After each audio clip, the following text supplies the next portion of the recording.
before the president was getting very tired by the end.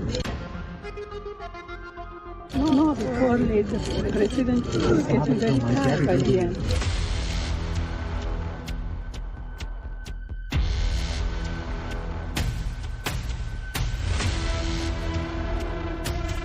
राष्ट्रपति द्रौपदी मुर्मू के अभिभाषण पर कांग्रेस नेता सोनिया गांधी के ये शब्द चिंगारी बन गए हैं।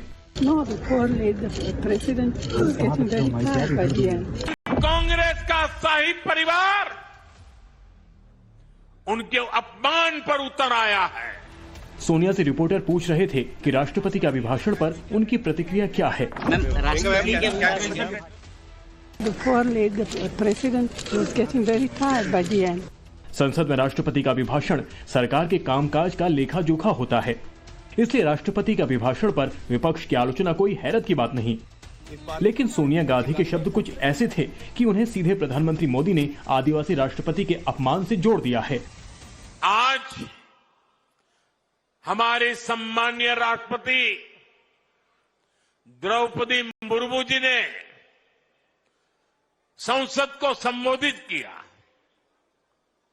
उन्होंने देशवासियों की उपलब्धियों के बारे में बताया, विकसित भारत के विजन के बारे में बताया और हम समझे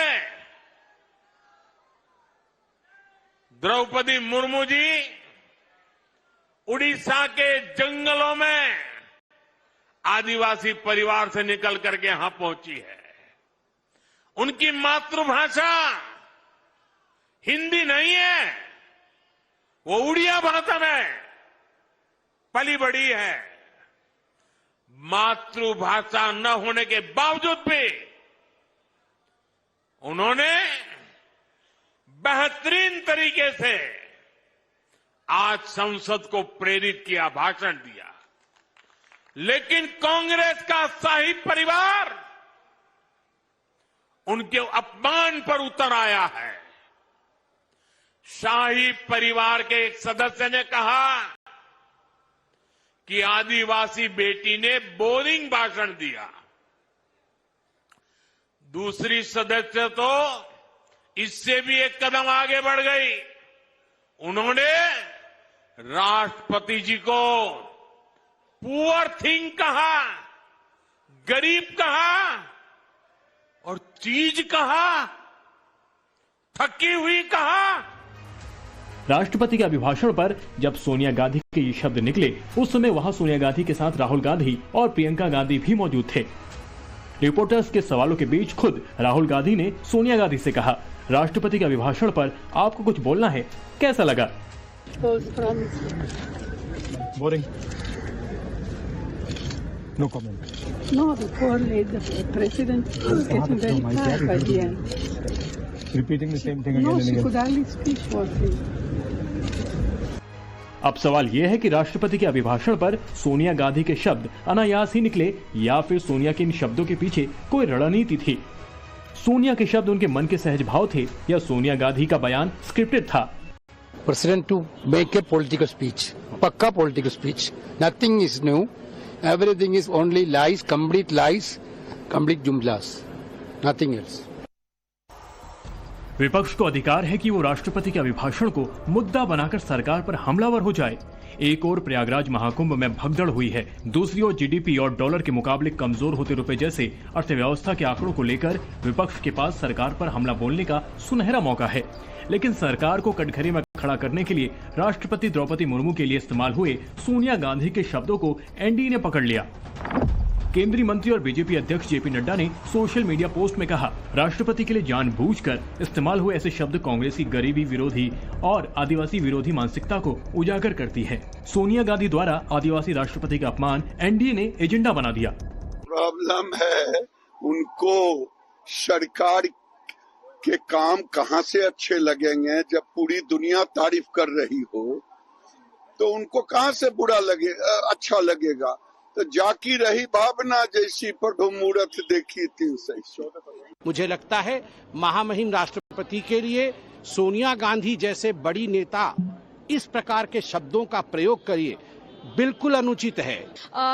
अगर हम ये बात करें जो वंचित दलित शोषित वर्ग से आते हैं उनको भी कैसे इंक्लूसिविटी और इनोवेशन, इंक्लूजन और इनोवेशन को लेके, इन्वेस्टमेंट को लेके आगे कैसे बढ़े, उस पे उन्होंने बात किया। तो ये तो एक हम लोग को लैंडस्केप देने के मतलब एक तरह का लैंडस्केप ब्लूप्रिंट तैयार हुआ हम लोग के लिए, और उसको वो बोरिंग समझते तो ये तो उनका लुकआउट है। ये तो देश को सोचना चाहिए कि हमारे कैसे विपक्ष के लोग हैं। राष्ट्रपति द्रौपदी मुर्मू के अपमान का ये मुद्दा तूल पकड़ चुका था। ऐसे में डैमेज कंट्रोल के लिए प्रियंका गांधी वाड्रा सामने आई। My mother is a 78-year-old lady. She simply said that the president must have been tired reading such a long speech. Poor thing. I don't think she fully respects. In fact, she has the utmost respect for her.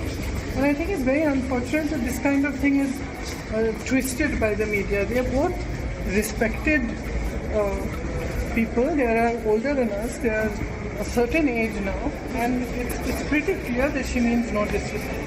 Sonia के बयान पर दी जा रही कांग्रेस की दलीलों में कांग्रेस के सांसद गौरव गोगोई की ओर से राष्ट्रपति द्रौपदी मुर्मू के स्वास्थ्य का हवाला भी दिया गया। गौरव गोगोई ने सोशल मीडिया पोस्ट में लिखा, सोनिया गांधी द्वारा आदरणीय राष्ट्रपति द्रौपदी मुर्मू के स्वास्थ्य को लेकर दी गई संवेदना को बीजेपी के लोग पचा नहीं पा रहे। भारत में हर एक व्यक्ति राष्ट्रपति का आदर करता है और उनके साथ संवेदना रखता है। क्या बीजेपी जवाब देगी कि राष्ट्रपति मुर्मू को संसद के उद्घाटन या अयोध्या के राम मंदिर उद्घाटन में न्योता न देकर अपमान क्यों किया? मैं उन्हें जवाब देने की चुनौती देता हूँ। लेकिन कांग्रेस की सफाई से सवाल उठता है कि क्या राष्ट्रपति के स्वास्थ्य को लेकर किसी तरह की आशंका उठी है? जवाब है नहीं। तो फिर सवाल उठता है कि क्या ये बात किसी को पचेगी कि सोनिया गांधी राष्ट्रपति के स्वास्थ्य को लेकर चिंतित हो रही थी? साथ ही सोनिया गांधी ने जब बयान दिया कि वो राष्ट्रपति के अभिभाषण को लेकर प्रतिक्रिया दे रही थी। The poor lady, the president was getting very tired by the end. यहाँ ये भी नहीं भूलना चाहिए कि राष्ट्रपति द्रौपदी मुर्मू के अपमान का मुद्दा पहली बार कांग्रेस के गले की फांस नहीं बना है। अधीर रंजन चौधरी जैसे कांग्रेस के बड़े नेताओं को द्रौपदी मुर्मू पर दिए गए आपत्तिजनक बयान पर बैकफुट पर आना पड़ा है। परसों भी मैंने कहा था कि राष्ट्रपति भवन हम लोग जाना चाहते हैं, राष्ट्रपति से मिलना चाहते हैं हमारा बात रखने के लिए। कल भी ये नौबत आई। कल भी मैंने ये कहा कि हम राष्ट्रपति जी भवन जाना चाहते हैं, और राष्ट्रपति बोलने का तुरंत बाद मुंह से निकल गया राष्ट्रपति जी के साथ मिलना चाहते हैं। उसी समय ये पत्रकार बात सुनते ही निकल चुके। मैं उनको ढूंढने का कोशिश किया लेकिन देखा नहीं, क्योंकि मैं उसी समय उनको कह देते कि ये गलत सब निकल चुके हैं, आप इसको मतलब इसको तवज्जो दिया करो। कहा तो कांग्रेस नरेंद्र मोदी के तीसरे कार्यकाल के पहले बजट पर उन्हें घेरने की संजीवनी ढूंढ रहे थे, लेकिन यहाँ तो पासा उल्टा ही पड़ गया। सोनिया गांधी के शब्दों के चयन से कांग्रेस को राष्ट्रपति द्रौपदी मुर्मू के अपमान के आरोप में एक बार फिर घिरना पड़ा। उधर राष्ट्रपति के अभिभाषण के पहले ही नैरेटिव की लड़ाई में प्रधानमंत्री मोदी विपक्ष के खिलाफ अपने तर्कश का एक तीर छोड़ चुके थे। शायद पहला पार्लियामेंट का सत्र है कि जिसके एक दो दिन पहले कोई विदेशी चिंगारी नहीं प्रगटी है।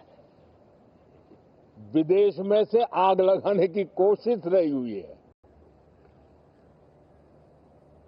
10 साल से यानी 14 से देख रहा हूं, हर सत्र के पहले शरारत करने के लिए लोग तैयार बैठते थे, और यहां उसको हवा देने वालों की कोई कमी नहीं है। पिछले संसद सत्र में बीजेपी ने सोनिया गांधी के कथित जॉर्ज सोरोस कनेक्शन का सवाल उठाया था। ऐसे में मौजूदा बजट सत्र की ओपनिंग में द्रौपदी मुर्मू के अपमान के आरोपों के बीच विदेशी चिंगारी वाला प्रधानमंत्री का ये दाव लोकसभा के नेता प्रतिपक्ष राहुल गांधी की चुनौती बढ़ा गया है।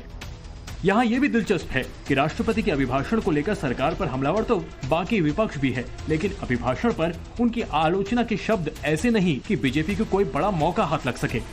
अगर प्रेसिडेंट स्पीच में वो जानकारी भी आ जाती है कि महाकुंभ में कितना पैसा खर्च हुआ है, सरकार और कितनी मदद करेगी पैसे की, और जो भारत सरकार और उत्तर प्रदेश सरकार ये कह रही कुंभ का कारोबार जो होगा 2 लाख करोड़ का होगा कारोबार। ये कारोबार करने के लिए महाकुंभ लगाए क्या? महाकुंभ क्या कारोबार के लिए है? You just compare the 2024 speech and 2025 speech are equal.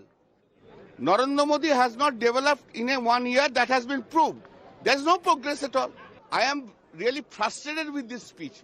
What would be done in the near future, within 1 year, what is the policy of the country? राष्ट्रपति के अभिभाषण पर ये प्रतिक्रियाएं संकेत दे रही हैं कि 1 फरवरी के बजट पर विपक्ष के तेवर क्या रहने वाले हैं। लेकिन महिला राष्ट्रपति के अपमान पर घिर चुकी सोनिया गांधी को महिला वित्त मंत्री के बजट पर प्रतिक्रिया देने में तोल मोल के शब्द चुनने की चुनौती आ गई है। ब्यूरो रिपोर्ट, टाइम्स नाउ, नव भारत।